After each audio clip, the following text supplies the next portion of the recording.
It's the radio guy, Dr. Mike Prince. Welcome to another episode of the Mike Prince Show, coming to you each and every day right here on the Open Mic Broadcast Network. And without any further delay, we'll jump right into today's episode. With over 20 years of experience as a lawyer, attorney Lee Van Richardson Jr. can help you with whatever your need may be. Divorce, car accidents, criminal case, wills, deeds, trust, civil suits, parent and child relationships. Contact Richardson's Law Office located at 1047 Austin Street in Hempstead, Texas. You can call them at 979-826-8008. Attorney Lee Van Richardson Jr. in Hempstead, Texas. Panthers rally in the ninth inning to get past University of Houston Victoria 10-9, and the Panthers start off this second half of the baseball season with an exciting end.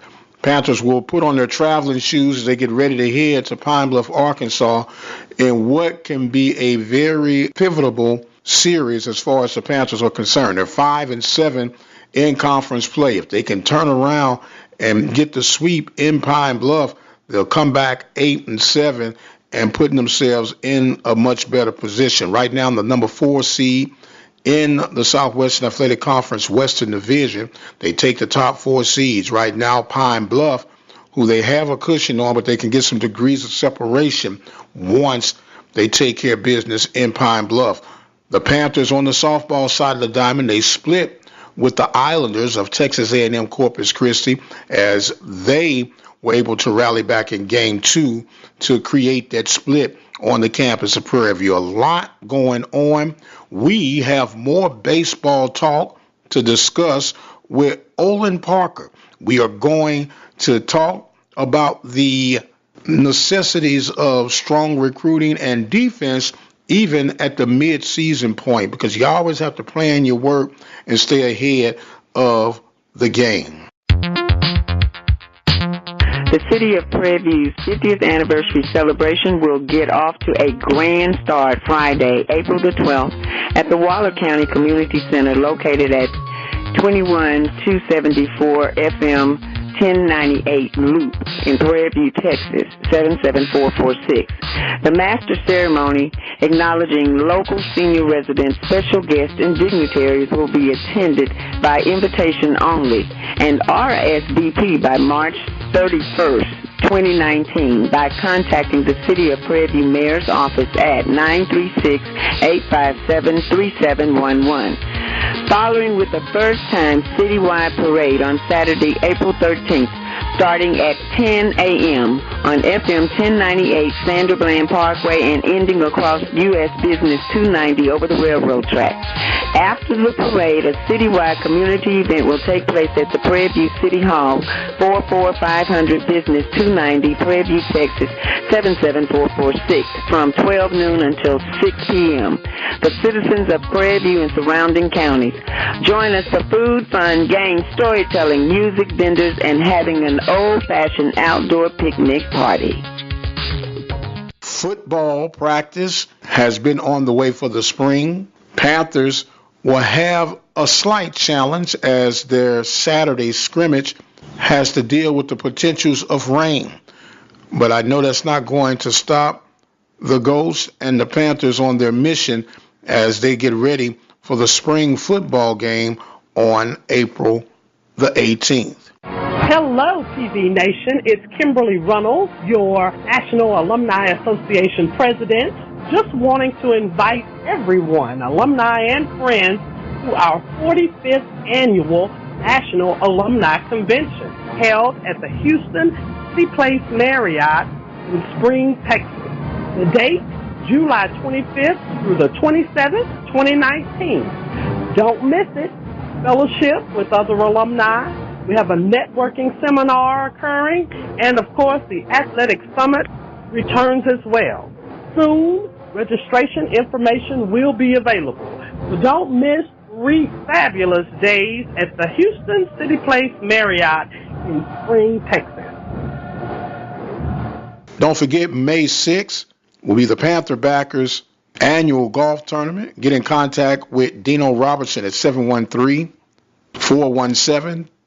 2090 to secure your spots for that tournament. Prairie View A&M Alumni Association will be having their golf tournament kicked off on June 26th. You can get in contact with the National Alumni Association office at 936-857-5817 to secure your teams and sponsor opportunities. Today it's time for our Diamond Chat Talk. We have our baseball guru, Olen Parker, affectionately known as OP. How you doing today, my man? I'm doing well, Mike, and yourself? Well, I dare not complain, man. As they say, the more I can complain, the more I can give God thanks for. So I just sum it all up and let it be what it's going to be. That sounds like a plan. Yes, sir. Now, look, man, we are right in the thicket of the baseball season. We're at the halfway point, in fact. And with that going on, I want us to be able to discuss two areas of concern, and I guess they'll tie in together because even though we're at the midway of the season time, this is really when you start gathering your recruits together for who you want to add in the next round. Is that safe to assume? Every year, Coach, that's what I will be doing around this time of year. Okay. So with that being said, we know that there's been a lot of emphasis on hitting, a lot of emphasis on pitching, which will aid in the pitching today is defense. So when we're looking to build a solid defense, where do you start first? And let's go through the pecking order of how you would go in assuring that you have some solid defense. Okay, first you got to start with the quarterback, which is the catcher. He's the guy directing all the traffic, controlling the pitches, controlling the rest of the defense, making sure everybody's in order for every pitch. Then I'll move to the middle infielders, my shortstop and second base. Make sure they're aligned, they're in tune. Make sure they know the cuts, the relays. Then I'll go to my center fielder, which is the quarterback of the outfield. So with those diamonds in place, I think we'd be ready to play ball. Okay. Now, I know there's a history or tradition that you try to recruit or draft as many shortstops as possible because of most of their athleticism and a strong arm. But if you happen to be in a season of a well-running dry, what's the next best position to try to put emphasis on or getting the most athletic player available for your team? Well, like you said, you can't miss with the shortstops because they've probably been the best athlete on the team ever since they were in Little League. After that, I'd have to go to the mound. I got to find a guy that can throw strikes to keep everybody in tune to accepting the ball being hit to them. Okay. Now, I know in some successful Power 5 programs, the pitcher has a dual role. If they're not playing outfield, they're playing first base. How advantageous would it be to try to find that dual threat guy? And some coaches would even put restrictions on him if they think this guy has a strong, lively arm and a chance of even playing in a professional rank. They'll kind of hold him back a little bit. Do you agree with that philosophy, or do you think you get the most out of him while you can? Well, Mike, you said it. You get the most of them while you can. Remember at Louisiana Tech, we had a guy by the name of Sam Elvis. He was an outfielder, left-handed thrower with a great arm. So what we would do, we would bring Sam in as like a closer. We'd have him playing right field at home games. Then in the seventh inning, we'll put him in left field because it was close to our bullpen. And we let that guy start getting loose in between innings. And having a guy that's a dual guy, that helps with your limitations on scholarships. So you get the 2-for-1 player pretty much by having dual guys. Okay. Now, of late, OP, there has been a bellow from the Power 5 rankings in the coaching world that players have somewhat gained authority and control over coaches, where coaches are afraid to truly coach the student athletes today. Number one, do you believe there's any power to truth in that? And then how do you approach that in today's time with today's student athlete and parents involved? Well, that's a twofold question, Mike. The way I look at it is when you recruit a player, you start learning about the player in the sense that the first day you start recruiting, you find out what kind of economic background they come from. You find out what type of teams you played on. Some people have played on teams where they've never had a coach raise their voice at them. Then you go in making sure that guy understands your program. Just because he was an all-state player don't mean as an incoming freshman you're going to be a starter. They're going to realize that when they touch your campus, that's going to be given but an opportunity. So they're just like anybody else. As a preferred walk-on scholarship guy, was always treated the same in the programs I've been in. Okay, so when you are looking for a player to add to your program, despite the physical attributes that they may or may not have, what are some must-haves in order for you to fill a roster full of the quote-unquote OP player protocol? I've always looked for need-based first. If I had a sophomore shortstop, and you can be the best JUCO shortstop, high school shortstop, there's no need there for me, so I'm not going to take you. And I've lost friends probably because they're thinking, OP's my friend. My kid's a shortstop. He automatically going to sign my kid. I'm not going to sign kids that I don't need. So you always feel your needs first. You got a guy that can pitch, that's always going to be a need. So you look to fill your roster, start with pitching, and then you work on your defense. Okay. Now, what about the theory, draft as many, or not draft, but recruit as many shortstops as you can? What if you give this guy an opportunity to say, hey, I know you're a shortstop. I'm already strong in that area. Are you willing to learn other positions? Do you do that approach with a potential shortstop coming to your program? Well, I say the word shortstop, but when I'm out looking for players, I look for infielders, meaning that you should have the capability of playing short, second, or third, or maybe go to center field. I don't really look for a shortstop or a second baseman, and I'll give you a theory behind that. When I was at Grambling, we played LSU. DJ LeMay, who's in the big leagues right now with the Yankees, he was their shortstop. But somebody told Maneri that, hey, like to see that guy play second base. The guy was 6'4". So in terms of being a shortstop, nobody probably remembers him as a shortstop because I know with Colorado a long time he was playing second. So my theory is find infielders that can play all three. Absolutely. When you said that, I thought about Ryan Sandberg. He was probably one of the largest second basemen that I could ever recall to play that position. Absolutely. So today I'm looking for the prototypical infielder. I think they're gone. You got to find guys who can play. You look at Altuve. No way in the world of Ryan Sandberg would have had a chance to play second base, especially in the major leagues. Right. We're talking with Olen Parker right now. We call him OP, our baseball guru, as we're talking about the powers of recruiting and the necessities of defense. Now, we've talked about being up in the middle. How do you feel the rest of your team as far as your corners on the outfield and on the infield? There it goes again.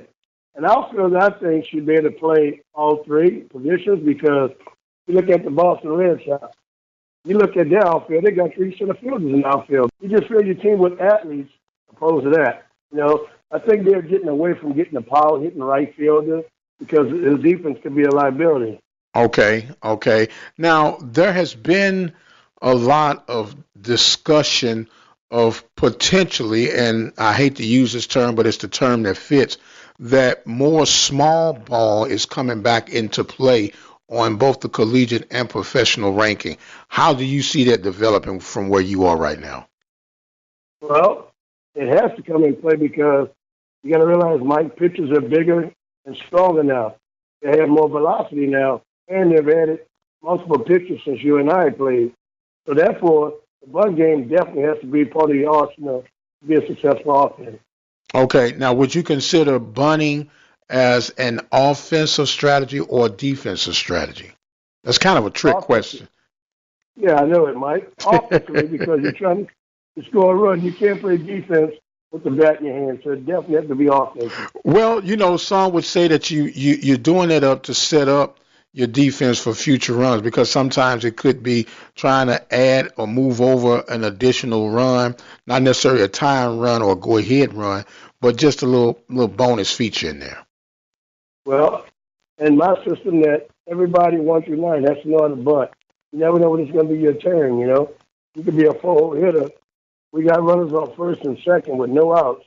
I'm definitely bunting you over and not letting you hit into a double play. The only thing that frustrates me about that, OP, is that when the bunt, in many cases, if a guy has speed, he usually has a green light to bunt whenever he can. But when you're given a sacrifice bunt, it's not trying to bunt for a base hit.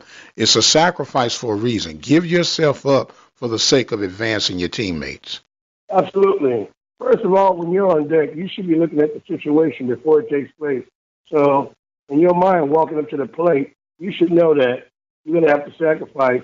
The coach shouldn't even really have to encourage you to do it. You should want to do it, even with a plan to get the bunt down as to whether I'm going to put it down first or third. There should be no question in your mind if I'm bunting and coach going to let me swing. Sometimes you be swing, batter, swing, and you be walking back to the dugout instead of just laying it down for the team. So you got to be willing to give it up. We're talking right now with OP. And you know what? I am so sorry, man, but forgive me. But congratulations. You won a championship a couple of weeks ago with one of your select teams, did you not? Yeah, Mike. Matter of fact, it was last week. I got an 11-year-old group. With a tough road to the championship. We finished 1-1 on Saturday. On Sunday morning, we came out. We beat a team. Then we had to play the number 1 seed. We beat those guys. Beat the number 2 seed. We made it all the way to 10:30 at night.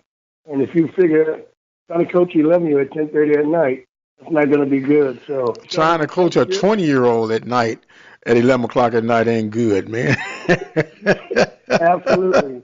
I was proud of these little kids, man. They played well, they represented, and they left it on the field. So, well, that's good. Congratulations to you, and forgive me for my oversight on that one. Well, you know what, OP? It seems like, man, we always don't have enough time, but I enjoy sitting down discussing baseball with you at any opportunity. How about giving folks that old Yahoo email address and the information on how they can get in contact with you? Once again, Olen Parker 65 at yahoo.com. Cell number 318-436-9688. All right, my man. You have a fantastic rest of the week. I have to exit stage left. He's Coach Olen Parker, affectionately called and known as OP. I am the radio guy, the Dr. Mike Prince. Remember our social media handles for Instagram, Facebook, and Twitter, or at the Mike Prince Show.